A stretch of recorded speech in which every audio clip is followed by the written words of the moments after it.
ইলিয়াস আলী এই যে ভাবি এখানে বসে আছেন, প্রতি মুহূর্তে উনি আশা করেন, উনার মেয়েটা আশা করে, উনার ছেলেটা আশা করে ইলিয়াস আলী কোথায় ফিরে আসবে, ফিরে আসে না।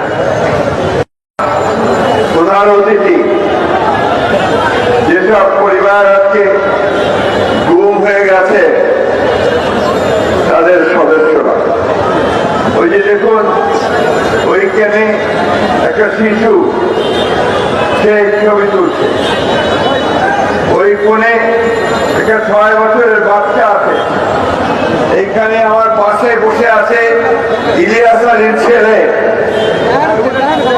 এরা দীর্ঘ 6-5-12 বছরে তাদের বাবা ভাই সন্তানদের খুঁজে পায় না, গুম হয়ে গেল।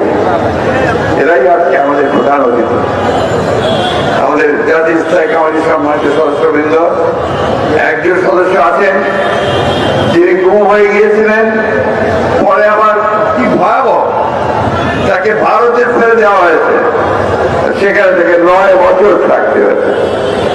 আমি যখন কালকে একসাথে গাড়িতে করে ফিরছি প্রধান উপদেষ্টার অফিস থেকে, আমার